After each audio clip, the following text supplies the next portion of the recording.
Assalamualaikum warahmatullahi wabarakatuh. Jumpa kembali dengan saya Eti Sukmawati Lukman dengan nomor induk mahasiswa 858179754 UPBJJ UT Surabaya, Fakultas Keguruan dan Ilmu Pendidikan tahun 2023.1. Untuk kali ini saya akan membahas hasil percobaan saya pada modul 1 tentang makhluk hidup dan di kegiatan praktikum 2 yakni simbiosis. Simbiosis adalah sebuah interaksi antara dua spesies yang berbeda yang hidup bersama dalam suatu lingkungan. Ada 3 macam simbiosis yaitu parasitisme, komensalisme, dan mutualisme. Kali ini kita akan bahas satu persatu beserta contohnya. Yang pertama yaitu simbiosis parasitisme. Artinya adalah hubungan simbiosis parasitisme terjadi jika satu spesies merugikan spesies yang lainnya. Sebagai contoh adalah berikut ini. Yang pertama adalah tanaman mangga dengan ulat serta kutu hitam dalam satu tanaman. Ulat dan kutu hitam dianggap sebagai hama pada tanaman mangga karena mereka merusak tanaman dan menghisap sari-sari makanan dari daun dan batang tanaman mangga. Namun beberapa spesies ulat dan kutu hitam ternyata memiliki hubungan simbiotik dengan tanaman mangga. Misalnya ulat dapat menjadi parasit dan serangga-serangga lain yang merupakan hama bagi tanaman mangga, seperti ulat gerayak dan ulat buah. Dalam hal ini, ulat memang merugikan serangga, mengganggu tanaman mangga, sehingga ulat menjadi menguntungkan bagi tanaman mangga. Sementara itu, kutu hitam seringkali ditemukan pada tanaman mangga, tetapi ada beberapa jenis kutu hitam yang membantu tanaman mangga dalam menghasilkan madu embun yang dapat dimanfaatkan oleh tanaman untuk pertumbuhan dan perkembangan. Kutu hitam memperoleh makanan dari getah tanaman dan sementara itu mereka juga mengeluarkan madu embun sebagai produk sampingan yang bermanfaat bagi tanaman. Jadi, meskipun ulat dan kutu hitam seringkali dianggap sebagai hama pada tanaman mangga, namun beberapa spesies ulat dan kutu hitam juga ada yang dapat membantu tanaman mangga melalui hubungan simbiosis tertentu. Misalnya seperti parasitisme dan mutualisme. Yang kedua adalah tanaman jeruk dengan semut. Ternyata koloni semut pada tanaman jeruk juga bisa mengganggu pertumbuhan jeruk itu sendiri. Terdapat lubang-lubang pada daun dan juga ada gumpalan-gumpalan berupa gumpalan hitam di balik daun-daun pohon jeruk ini, sehingga ini merugikan tanaman jeruk itu sendiri. Kalau untuk si semut, mereka mendapatkan tempat tinggal yang sebenarnya merusak inangnya itu sendiri. Yang ketiga adalah tanaman mawar dengan kutu putih. Kutu putih atau whitefly Bemisia tabaci adalah serangga kecil yang sering dianggap sebagai hama pada tanaman mawar. Serangga ini dapat menyerang mawar dan memakan getah tanaman, sehingga menyebabkan daun mawar menguning, keriput, dan terlihat tidak sehat. Selain itu, kutu putih juga sering membawa virus yang berbahaya bagi tanaman mawar, seperti virus kerdil, virus kuning, dan virus mozaik. Virus-virus ini dapat menyebabkan kerusakan yang signifikan pada tanaman mawar dan bahkan menyebabkan kematian tanaman jika tidak diatasi tepat waktu. Yang keempat adalah tanaman beringin dengan kutu putih. Sama halnya dengan cara kutu putih merusak tanaman bunga mawar, hal ini juga berpengaruh pada tanaman beringin dengan cara yang sama dan dengan penyakit yang sama. Yang kelima adalah tanaman jambu biji dengan kutu putih. Dengan cara yang sama pula merusak tanaman jambu biji. Jenis simbiosis yang kedua yaitu simbiosis komensalisme. Adalah suatu hubungan simbiosis yang terjadi ketika satu spesies diuntungkan dari hubungan tersebut tanpa memberikan efek positif apapun ataupun negatif pada spesies yang lainnya. Contoh yang pertama adalah tanaman belimbing dengan anggrek.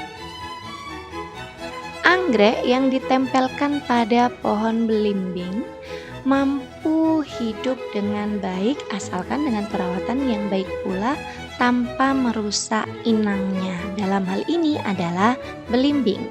Sehingga dua tumbuhan ini mampu hidup dan beradaptasi secara baik tanpa saling merugikan satu sama lain. Yang kedua adalah tanaman andong besi dan juga suruh. Suruh yang tumbuh melilit pada pohon tanaman andong besi masih bisa hidup dengan baik bersamanya tanpa saling merusak satu sama lain. Karena dalam hal ini batang pohon pada tanaman andong besi memang sekuat namanya sehingga masih bisa menahan dan tidak memberikan efek buruk pada satu sama lain. Yang ketiga adalah tanaman cabai dengan kupu-kupu. Dalam hal ini masih berupa kepompong. Kupu-kupu yang hinggap dan berpotensi untuk menjadi kepompong yang akan melanjutkan daur hidupnya, menjadikan batang pohon cabai sebagai tempat untuk menggantungkan kepompongnya hingga akhirnya dia nanti berubah dari kepompong menjadi kupu-kupu dan bisa hidup terbang melalui batangnya. Contoh yang keempat adalah pohon kelapa dengan tanaman paku sarang burung dan tanduk rusa. Dalam hal ini, pohon kelapa yang memang cukup kuat bisa menahan dan menopang kelapa yang berada di atasnya yang sedang tumbuh dan berkembang, juga masih bisa menahan dan hidup rukun dengan tanaman yang juga ditempelkan di batangnya. Dalam hal ini adalah tanaman paku sarang burung sekaligus juga tanduk rusa tanpa memberikan dampak negatif satu sama lain. Contoh yang kelima adalah pohon palem dengan tanaman sirih merah. Sama halnya dengan pohon kelapa, pohon palem juga memiliki batang pohon yang cukup kuat sehingga tanaman sirih merah masih bisa tumbuh subur di batangnya tanpa merusak inangnya. Jenis simbiosis yang ketiga adalah simbiosis mutualisme. Adalah hubungan simbiosis yang terjadi ketika kedua spesies yang terlibat dalam hubungan tersebut saling menguntungkan satu sama lain. Contoh yang pertama adalah tanaman di sekitar kita dengan manusia itu sendiri. Saling memberikan keuntungan satu sama lain. Yang pertama adalah penyerbukan. Tanaman membutuhkan serangga dan hewan lainnya untuk melakukan penyerbukan sehingga menghasilkan buah dan biji. Manusia pun dapat memanfaatkan buah dan biji tersebut sebagai sumber makanan yang bergizi. Manfaat yang kedua yaitu dalam hal produksi oksigen. Tanaman menghasilkan oksigen melalui proses fotosintesis yang sangat penting bagi kehidupan manusia. Oksigen yang dihasilkan oleh tanaman dapat diproduksi dalam jumlah besar dan memberikan udara segar yang sangat diperlukan manusia untuk bernapas. Manfaat yang ketiga yakni produksi bahan pangan. Manusia memanfaatkan berbagai tanaman untuk produksi bahan pangan seperti padi, jagung, kedelai, gandum, dan lain-lain. Dalam hal ini, manusia membantu tanaman untuk tumbuh dan berkembang melalui proses penanaman, pemupukan, dan pengairan sehingga tanaman dapat menghasilkan buah dan biji yang dapat dimanfaatkan manusia sebagai bahan pangan. Yang keempat, yakni produksi obat-obatan. Banyak tanaman yang memiliki khasiat obat-obatan yang bermanfaat bagi kesehatan manusia.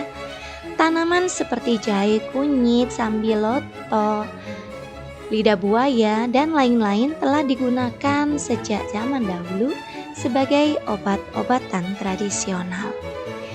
Yang kelima, yakni keseimbangan ekosistem.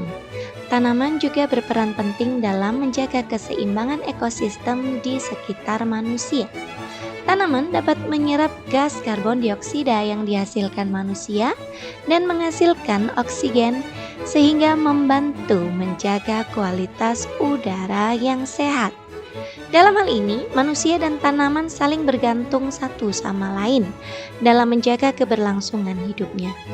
Tanaman memberikan banyak manfaat bagi manusia, dan manusia juga berperan penting dalam menjaga tanaman agar tumbuh dan berkembang dengan baik sehingga dapat memberikan manfaat yang lebih besar lagi bagi kehidupan manusia.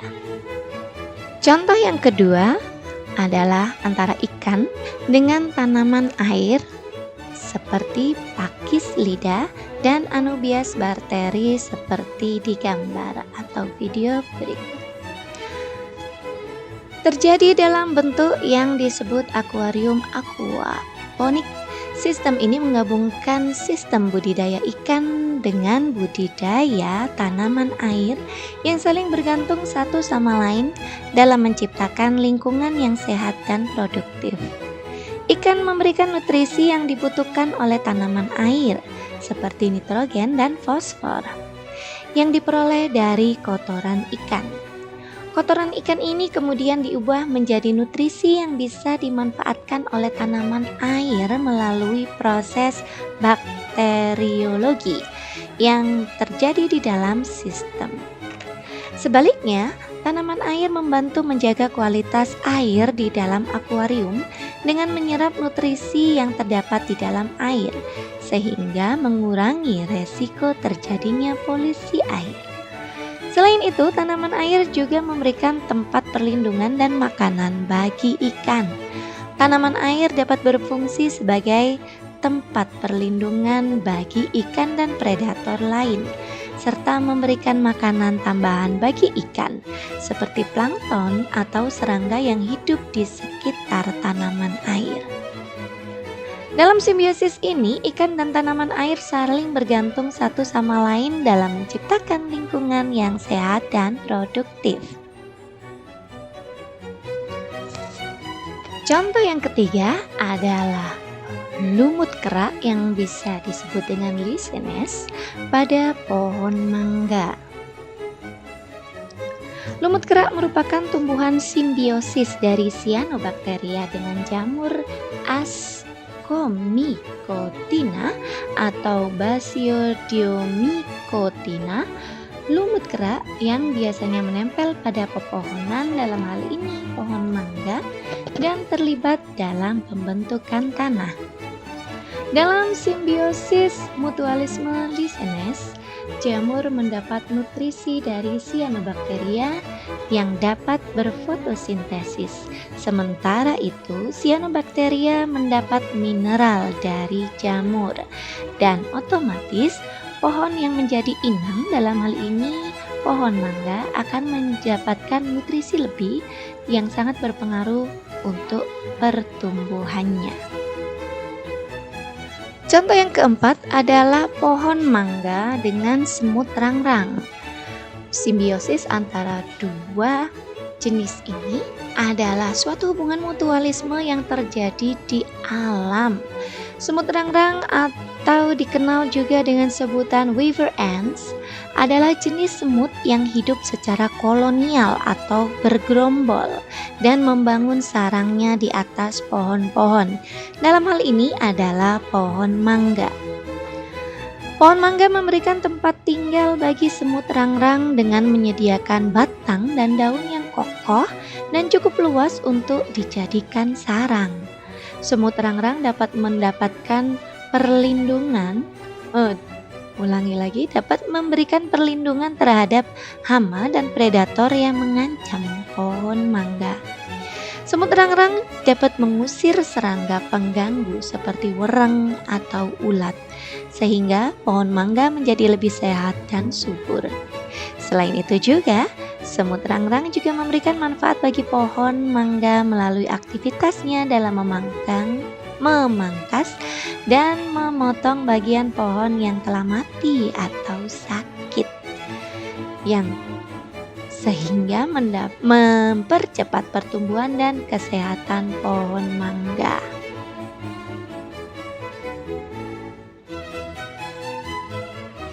Contoh simbiosis mutualisme yang kelima adalah antara burung beo, bunga burung beo yang nama ilmiahnya adalah Orchidaceae, dengan kupu-kupu.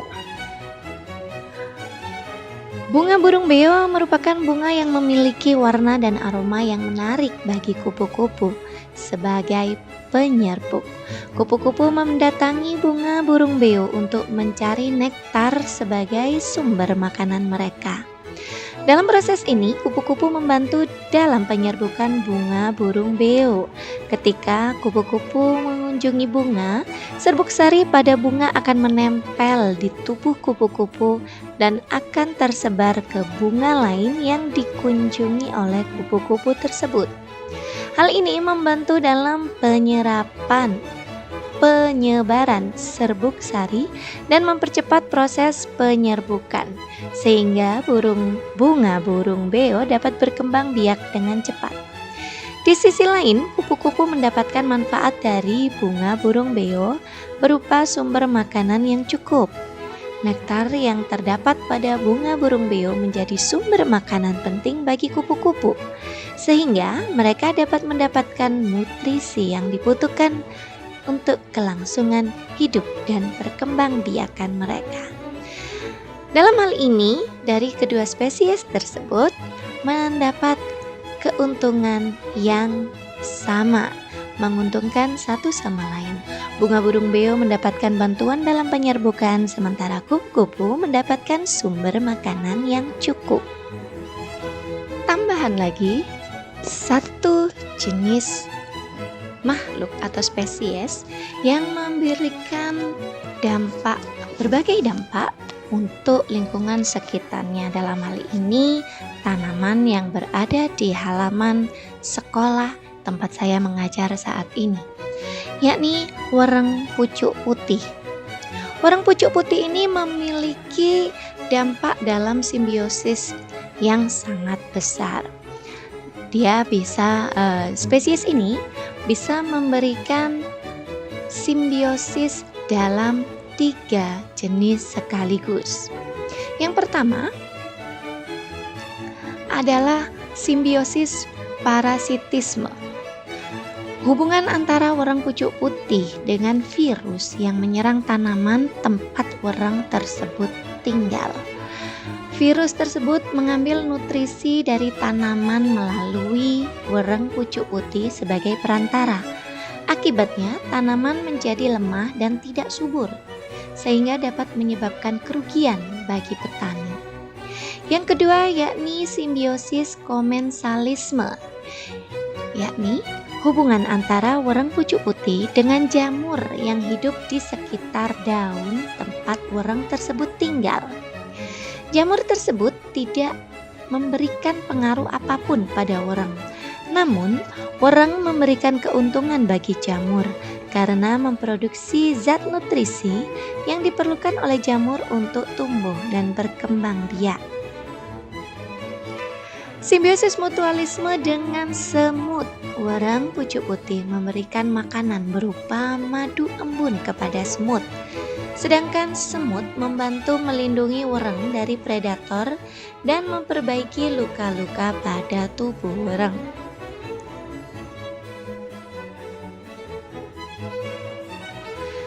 Simbiosis pada wereng pucuk putih memiliki dampak yang signifikan terhadap ekosistem sekitarnya.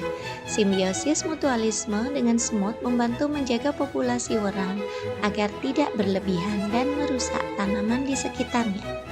Namun, simbiosis parasitisme dengan virus dapat menyebabkan kerugian bagi petani maupun pemilik tanaman karena tanaman yang diserang menjadi tidak subur. Oleh karena itu perlu dilakukan pengendalian hama secara teratur untuk menghindari kerugian yang lebih besar. Dampak dari simbiosis pada wereng pucuk putih sangatlah beragam sehingga diperlukan pengendalian hama yang tepat untuk menghindari kerugian yang lebih besar.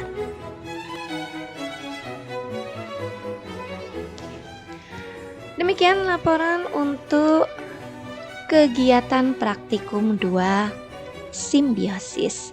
Terima kasih, sampai jumpa di lain waktu. Mohon saran kritiknya dan semoga bermanfaat bagi semua.